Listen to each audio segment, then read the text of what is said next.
Good afternoon, everyone. We're going to start by talking about engine pre-purchase inspections, and the PPI stands for a pre-purchase inspection. So, if we have got some slides that will help us to understand what we're talking about. We may have some slides that help us. They're up on the screen over there.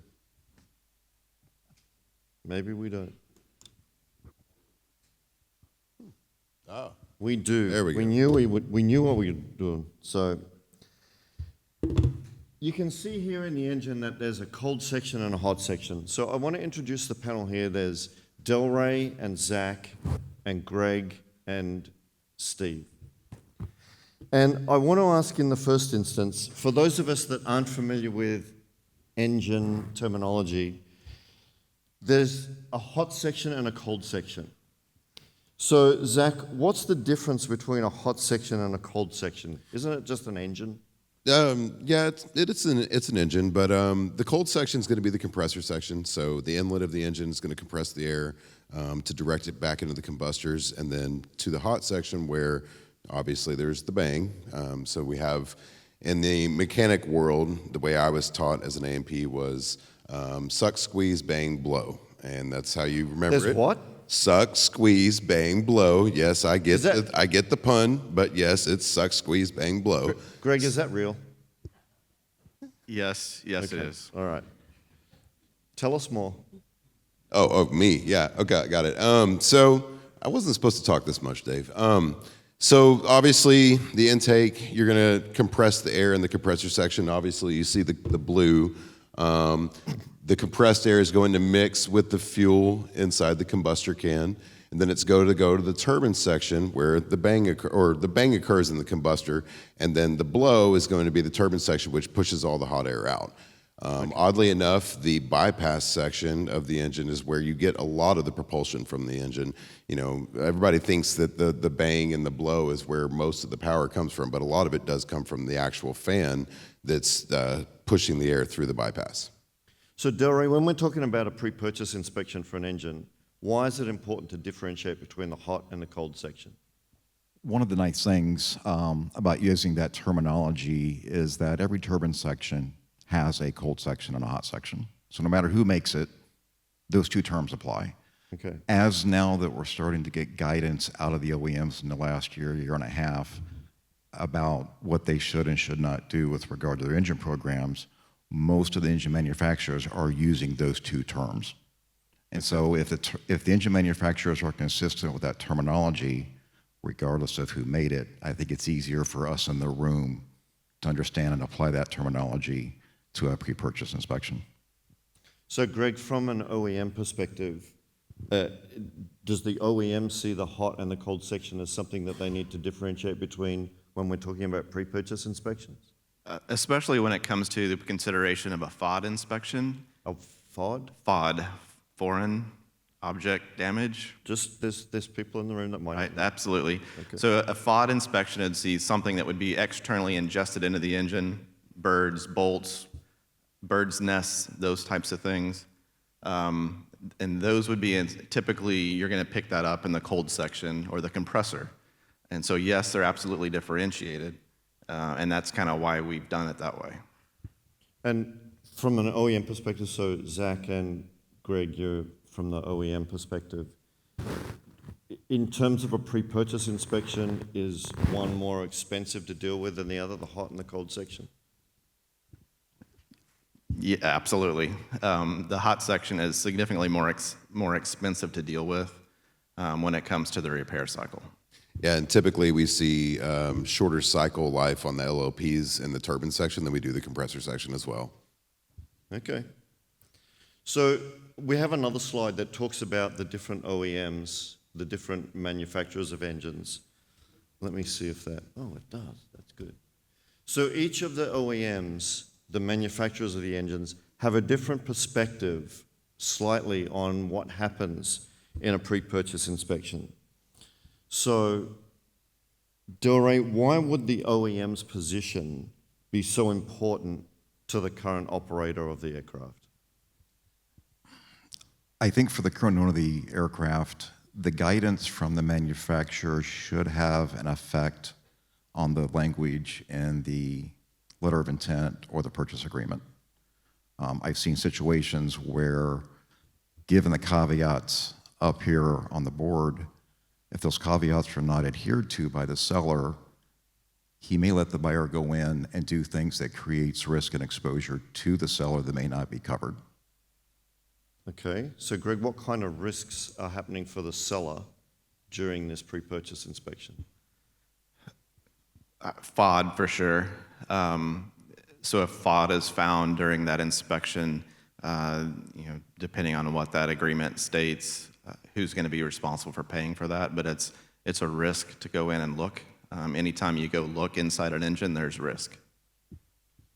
So Zach, are we saying that the seller could end up with a bill from having a pre-purchase inspection done? Absolutely. If you're on an engine program, despite whether it's MSP, ESP, or any of the other ones, you do run the risk of the seller being exposed to some serious financial exposure. For example, if someone goes into an MSP covered engine and they go to the core with the borescope without authorization previously by our claims team, what can happen is once you go in there with that scope, you cannot unsee what you just saw. And so you run into a situation where the aircraft is rendered AOG during a pre-buy. And if there are no rental engines available because they're all on wings serving other customers, then that aircraft may not leave the ground for another 6 months. And the buyer of the aircraft, if they choose to move forward that transaction, could either decide to walk out, or if they do choose to move forward, then they're left with an airplane that's not able to be used for an extended period of time. Wow, okay. So Steve, turning towards the transaction side of the engine inspection, is there risk for the buyer when they're doing a pre-purchase inspection of the engine? Yep. It doesn't make any sense to actually do a borescope when you're on an engine program. Okay. The industry has sort of done that over the last number of years, but I don't know if you want to call it the American term belt and suspenders, but it's really something that's unnecessary, because if anything is wrong, it's going to be taken care of anyway by the insurance program, and to go and look for a problem when no problem is obvious in any of the power indicators or any of the engine indicators or things like that, it's just why go look for trouble. The negatives are, of course, if you open it up, you can actually do damage just going into the engine that wasn't even there before. So you're asking for trouble, you're going to make trouble, and it just doesn't make any sense. The problem is if the whole industry doesn't get on the same platform and agree that we don't need to do borescopes when the engines are on programs, then you're going to look bad to your client if the lawyer or the other side argues against it or for it. So everybody really has to get on the same platform, but it really makes no sense to do it. So if the engine people and the buying community is working out why this borescope inspection of a pre-purchase of an engine is not necessarily necessary, where does it come from? Why is it so prevalent? The 90s. I think sometimes there's people just trying to be heroes. They're trying to look good in front of the client. They said, we should look for this, we should look for that. I mean, we find that problem a lot in just, in legal documents, they ask for things that make no sense, but they put them in there.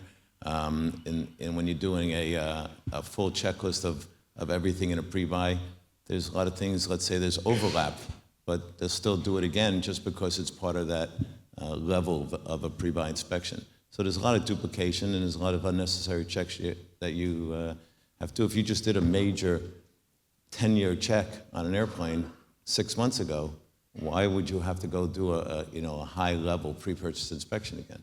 So it's just, a lot of times, to tell you the truth, it's unsophisticated people in our industry that are involved there, and they just think that that's a safe thing to do. Wow, okay. I think one of the things, and I was only half kidding when I said that where does this come from, it's the 90s. We didn't have the engine health monitoring that we have now. And when I think a buyer, when he fights to go into the hot section to the borescope, I think that there's a misperception that going into the hot section is to quantify that the engine's airworthy. You do not need to bore scope an engine to prove the engine's airworthy. You don't. You have a Chapter 5. It tells you all the inspection and the checks you have to do over the life cycle of the engine.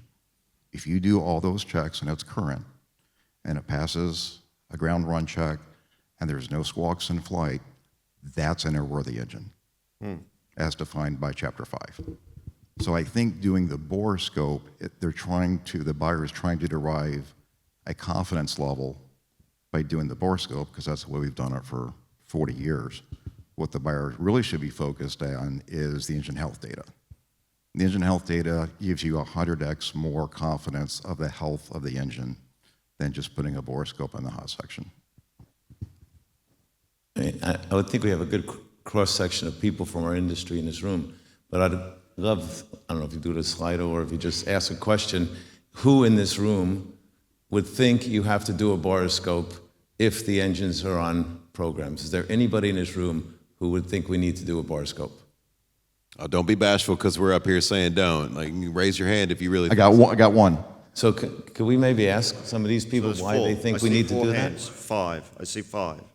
6. That's all. 6 people out of 4,000. I'm curious where, from what part of the industry you guys are from, and maybe explain why you think that's necessary. Yeah, see, let me explain. The reason has to do with geography. If you're in Europe or in America, next door to Rolls-Royce, it's a waste of time doing a borescope. If you're 4,000 miles away from Europe or 6,000 miles away from the US, the last thing you want is for a seller who knows, for instance, his engine is leaking oil or there's corrosion that will soon warrant going to Ogma or somewhere for repair. It sells you the aircraft. It's on a program, but the aircraft arrives in Lagos or somewhere far away, and within a short time you realize that there's corrosion or something that warrants attention. Getting Rolls-Royce to come and change the engines and all that is a nightmare in terms of customs complications and all that. So ideally, the best solution would be if Rolls-Royce would take responsibility and even charge a small fee to just look at the engines where they are and certify that these engines are okay. But Rolls-Royce probably will not do that because you're taking the position that everybody is covered. So the problem arises from geography, and those people who are farther away need to protect themselves. That's my view. So I want to respond to that for a second. From a Honeywell perspective, we would take that into consideration, the geography and location of the aircraft. I have the Asia Pacific region, and a lot of times it's very difficult for us to get technicians in and out of the region to service an aircraft or a set of engines due to regulations of who can work on the airplane and so forth. We take that into consideration when the request is made. So if the aircraft is on MSP and you say, hey, I've got this airplane, it's located here, we're going to consider that on a case-by-case basis. But if it's on MSP and you're in a pre-buy and you want to just go stick a scope in there just to go on a fact-finding mission, completely different story. I mean, maybe it's not carte blanche, but I think, in this room it was 99% said no. Yeah. So, that should be really the basic way to go. But the manufacturers understand there might be an exception when people have a specific reason for it. And I'm sure, listen, on most of the time, there's always an exception to every rule. And I don't think they'd probably have a problem with it. But to penalize the whole industry, for 1% is not right either. Yeah. I think there's some situations, geography factored in, where a borescope may be warranted, but if you're going to get the borescope out, I think it needs to be clearly identified. Are you looking for items excluded by the program, like corrosion? Or are you looking for wear and tear items that are covered by the program? If you're looking for wear and tear items covered by the program, that's where we're starting to see pushback from the engine manufacturers that now it's driving a premature removal of the engine that was 100% airworthy before you found the one anomaly that you had no cause to find. Well, and I'll be quick. One thing I will say on that is we have issued a pre-buy letter that basically has an excerpt from our light maintenance manual, and it talks about a FOD inspection. We understand you want to do a FOD inspection during pre-buy. The LMM basically will return an aircraft to service if a visual inspection does not reject a fan blade for FOD damage. So if you can return the airplane to service per the LMM of a visual, there's really no reason to go into the core of the engine to go on a fact-finding mission. So we do issue out guidance, and it is based upon the actual light maintenance manual of the engine. Yeah.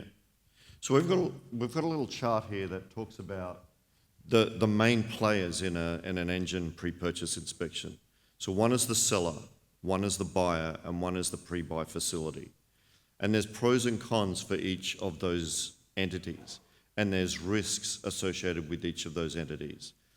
So is it the buyer that is commissioning the pre-purchase inspection? My understanding is it's the buyer that's pushing for it. It's never the seller. Why would a seller ask for it? Right. Yeah. Right. So if the consensus is that a pre-purchase inspection on an engine with a borescope is not required 100% of the time, how do we educate them, and what can we put in place for a buyer to give them comfort around the engine? I think you just do it right here. You just everybody here is on the same platform. It's the people in the industry who tell the clients what they should do and not do. The chairman of a multi-billion-dollar company who's buying an airplane doesn't just call us up and say, "Hey, by the way, do a borescope on the engine." I mean, and if they have a pilot or a maintenance director, sometimes the maintenance director might want to do something like that, but it's really the broker's choice. And also on the OEMs don't want to put the borescope on the list of things to do on a pre-buy level because they're not making a lot of money off of it. And if they find something wrong with it, then the airplane gets stuck in their hangar forever and they can't get it out. So the manufacturer, the MRO doesn't want to have it. The buyer, the seller doesn't want to do it. So I just think the industry itself has to just go with the flow by not even mentioning it if the engines are on programs. I'm talking about 100% programs. If you have something that's on a pro rata share, maybe it's a different story. Okay. Delray? I think one of the things to start changing how the industry looks at this, and I've worked closely with several of the aviation attorneys, is change some of the language and the boilerplates that the attorneys use. In my 3 minutes as a broker at Mente Group, I saw language that said engines within all manufacturer specifications and tolerances.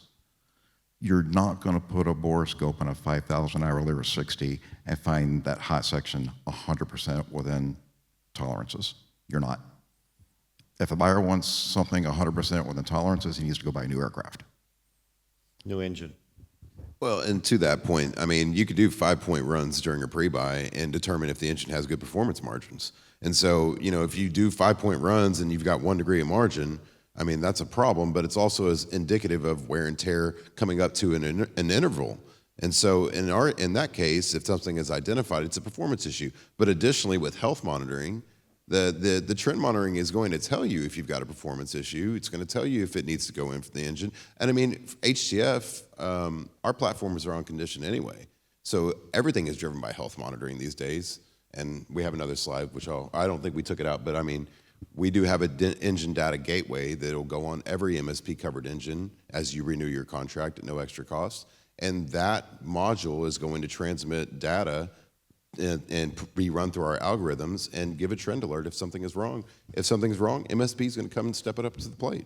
I don't know. This is all technical and all too specific for me. I'm just a simple, airplane salesman, but you guys are much more technical. But the basic point is we don't want to do them. Yeah. Greg? So I was going back to Zach's point with data. So the amount of data that's coming off the modern generation engines is significant. It's no longer just plotting what the margins were when you're getting ready for takeoff. We're pulling thousands of data parameters for every moment of that engine's operation, and so we can see things that we've never been able to see. And then you have to also consider these engines were designed with the maintenance intervals and certified with that as part of the entirety of the design. They're designed to fly, and they're designed to have their intervals that are mentioned in Chapter 5, and that's really where we're trying to get it back to. When you look at those items during those intervals that are called out. I think buyers want confidence. They want something that gives them confidence in the engine. Right. Historically, that confidence has come from a borescope. I think the buyer now needs to focus on the engine health monitoring because that's what's going to give them the confidence. When I was at Pratt, we ran an experiment on 3 G500 acquisitions. We worked this through Jay Messenger, who was on the seller side. Buyer wanted to do a borescope.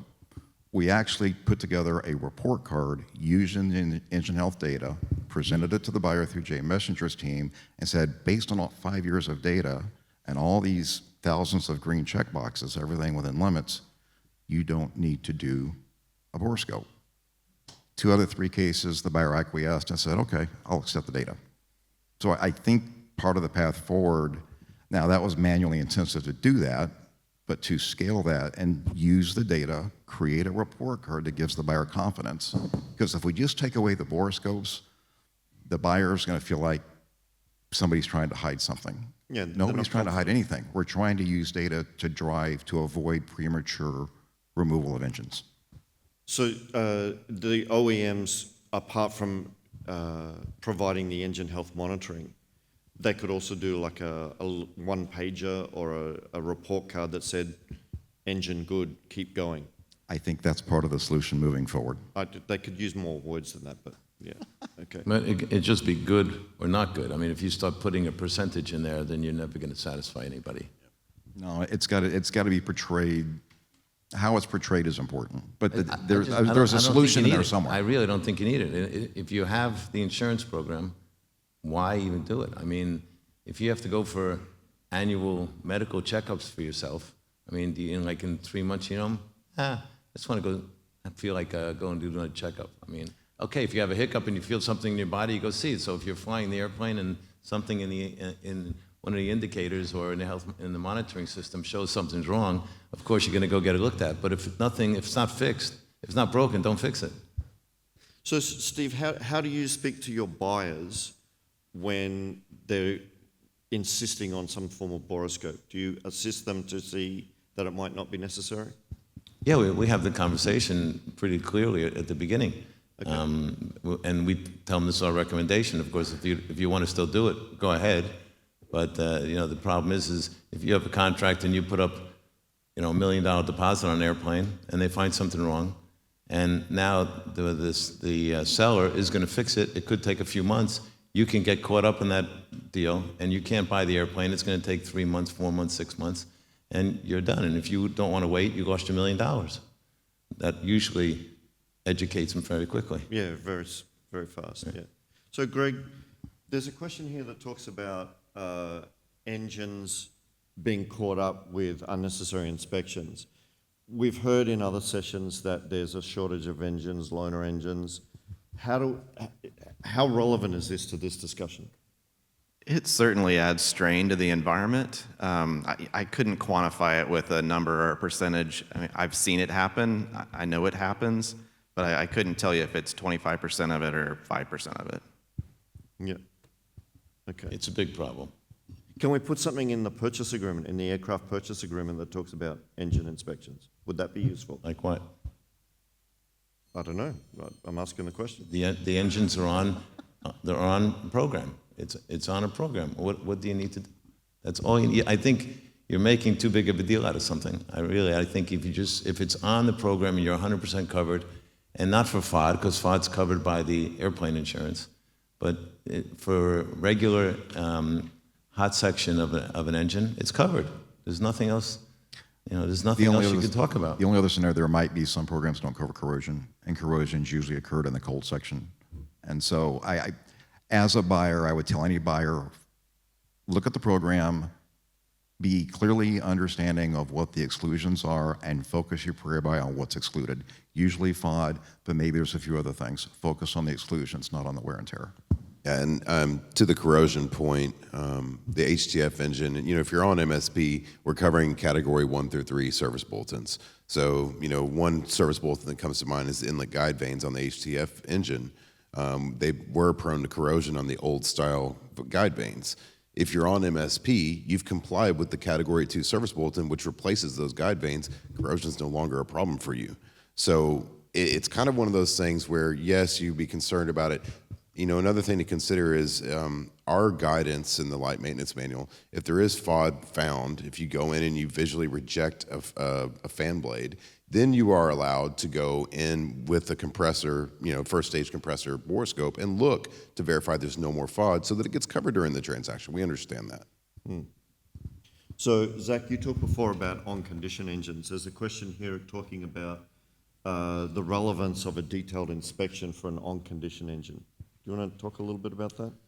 Yeah, I mean, I think a visual inspection is relevant on, whether it's on condition or hard time.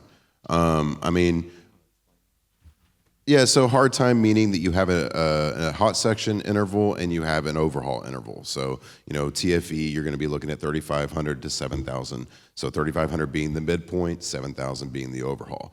On condition means that health monitoring is going to trigger the overhaul. That doesn't mean that you don't have any maintenance in the interim. If HTF engine has a 4,800 hour detail inspection interval, and so every 4,800 hours you have to go in and comply with the task, and it's usually a borescope that occurs at that point, and from there the borescope determines the necessary actions to tear down the engine and then return it back to service. The on condition does blur the issue a bit because in some on condition engines you get into what's called reoccurring 1,000-hour borescopes, and so there can be a scenario where the pre-buy never occurs exactly when the 1,000-hour borescope is due. So now when you're going in and doing an out-of-cycle inspection that's not driven by Chapter 5, you are potentially driving premature removals. Again, you're finding anomalies without cause. One of the best examples of an engine where the manual never, ever calls for a hot section inspection, not even for an low utilization inspection, is the Phenom 300. It's a 5,000-hour overhaul. Nowhere in that 5,000 hours does the manual say proactively look in the hot section. Never. So when a pre-buy comes along twice before 5,000 hours and the buyer looks in the hot section, I'm going to argue you're holding that pre-buy to a higher standard than what the engine was designed, certified, and put in service for, because it was certified with no proactive hot section inspections. So you're wanting to pay second-hand prices for a second-hand engine, but you want it in mint condition. Okay, all right. Are there any questions, any thoughts and any input that anyone has now that we've had a discussion about it? Can we do the survey again and see if we've moved the needle? Yeah. I'm really shocked there's not more Slido questions up there. I'm really surprised. Yeah, just to go back to this issue of why a buyer who is far away may want the comforts of some inspection of the engines.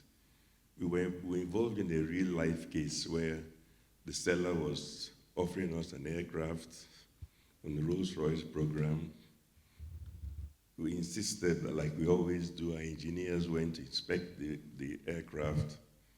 We also did some mini inspection of the engine, and we told the seller that these engines are not okay. They might be on a program. That does not mean that, and they're airworthy, that does not mean that we cannot see that they need attention very soon. The seller called in Rolls-Royce, and guess what? Rolls-Royce agreed with us. They took off the engines and put on loaner engines. If we did not do that, we would have flown off 4,000 miles away, and we'll be the ones calling Rolls-Royce, in 6 weeks' time. So that's the reason why people who are far away would want some comfort from the engine program provider. Yeah, I mean, there's no issue there, and I think that's kind of to my point earlier. I mean, we have trend monitoring data if you're on MSP that's run through 6 algorithms. We now have Ensemble that will be monitoring 190 parameters of each ECU on both sides. Those algorithms would trigger a trend alert that would say, hey, there's an issue here, and this is the corrective action, and MSP will step up to the plate every single time. So if there is a problem, the engine's probably going to throw a CAS message on inbound flight to the pre-buy inspection, first of all, or there's an erratic ITT or something of that nature. So there's usually an indicator somewhere along the line, but do a 5-point run, make sure the soap samples, the engine's not making metal. I mean, these are all pertinent details to ensure that that scenario does not ever happen. Well, and I would echo Zach's points here, and in the end, just contact your OEM rep. I mean, we're happy to answer questions. That's why we're here. And that's why you do a test flight also. Yeah. And you take a 2-hour test flight, you take the engines through all kinds of different dynamics, and you do the engine runs, you do the soap samples like they're saying. I mean, you do all these kind of things, but unless, you're doing a complete heart transplant, you just do a regular checkup and go on your way. Yeah, I mean, I've seen boroscopes where the very flight back to the operator's facility, they have an event on the way back from the boroscope. So it's not a guarantee that it's going to be fine. One of the horror stories I've seen is the buyer was allowed to boroscope the entire engine.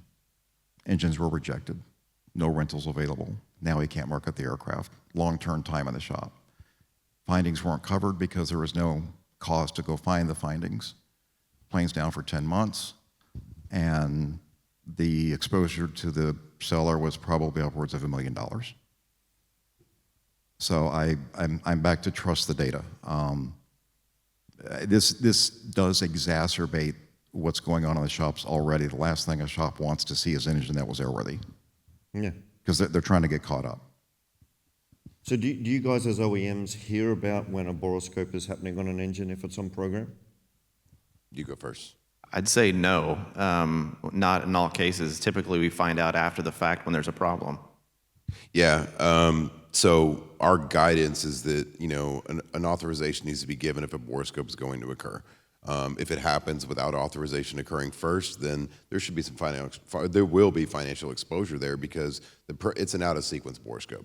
If you talk about HTF 7000 engines, there are boroscope intervals within the Light Maintenance Manual, Chapter 5. So you're doing an out-of-sequence maintenance event just for your own desire. We understand the comfort part of this whole discussion, but you're doing an out-of-sequence maintenance event. We always put in all our contracts that if a boroscope is requested, it has to be OEM approved. And if it has to be OEM approved, it also has not, because they might say, okay, you can go do it, but if you find something wrong, it's on you. Your problem. Yeah, so either that's the end of the deal because the seller will say no, because he can't win on that kind of situation, or the buyer just will say, okay, if the OEM of the engine says no, we don't want to do it, that should be good enough. So, and I guess the OEM is putting their risk on the line by saying, don't do it, we're covering it. I mean, if you think about it, to do a checkup in between, you might find damage earlier than if you wait till it's too late. It might be cheaper to do it that way. So it might be in their best interest to do it that way. But then again, the engine goes down, takes a loaner, it just screws up the whole system, and it's just not necessary. Well, and I want to speak for 1 second about the financial aspect of all of this. So everybody wants the programs to be cheaper. But if I have 20 more claims on the books in 2025, what do you think the rate's going to be in 2026? They weren't supposed to be there, is what I'm getting at. These unscheduled boroscopes always drive more cost to the program. The rates are still too high. Huh? The rates are still too high. So one of the pain points that I think the engine manufacturers are trying to address is in my previous role, I had several conversations with sellers. Why didn't you tell me about these caveats before I got in the middle of a pre-buy and I'm already contracted to allow the buyer to do X? And so I applaud all the engine manufacturers for coming out, because this first time with the position of the four engine manufacturers, that's the first time I'm aware of that's ever come together for the benefit of this room. So I thank Rolls, I thank Pratt, I thank GE, because we're trying to educate everybody involved in the transaction process of the caveats before you find out too late as a seller. So what can we as a community in this room do to assist the buyers to have confidence with what they're purchasing, but without having to go do unnecessary investigations? Because, looking at the questions that are coming up, there's this one, there's a couple of others. It's about helping the buyer to have confidence. How can we help them? So I'll knock out one question real quickly. There was a question about why do you do the LUI, low utilization inspection, if you have engine health data? LUI is for corrosion. Engine health data does not detect corrosion. Okay. Engine health data is incredible. It does not detect corrosion. The other thing about life-limited parts is you really can't see the life-limited parts, the wheels, with a borescope. So even if you had corrosion on the 8th-stage turbine disc, borescope, you can't see that. I wasn't going to add to him. I'm actually reading the screen, trying to get to all these within the time we have allotted. Go ahead. So, you know, not all engine programs cover 100% of life-limited components. Okay, not talk about MSP because we do. The standard base program covers all life-limited components in the engine. We do not cover corrosion, but to my point earlier, the service bulletins that are covered under the program address the corrosion issues that are found through the life cycle of the engines. Do I feel buyers should not bother with the condition of these exclusions? I mean, it's absolutely something, but a visual inspection typically will identify corrosion on the outside. If you're doing compressor washes and following the light maintenance manual and the procedures in Chapter 5, shouldn't be an issue. Did you have something? No, I was going to echo what you said, so. Sorry. So there's, I see one directed at me. So the MSP due to expire in 12 months. Okay, well, if we're in a pre-buy inspection, the contract is going to transfer and a new agreement would be then signed during the pre-buy. So, you know, if the buyer doesn't intend to take the program, they're not going to transfer. And at that point, they want to do a borescope. I mean, they're going to be liable for the maintenance that's found from the borescope inspection. I mean, they're not transferring. The transfer process usually begins during the, and that's later on. Right. They're wanting a warranty claim before. Yeah. Yeah. It's about minimizing risk, I guess. You know, and I would also say we have a couple more minutes left. If you're welcome to find myself or Danielle Nova after this session, and we're more than happy to help and answer any more questions you guys have. Yeah. Is there anything anyone wants to raise before the drinks are held? Rick, you already did that. No, I haven't. Great. All right. Gentlemen, a really helpful investigation into engine pre-purchase inspections. Thank you. And thank you, everyone, for your input. So thank you very much.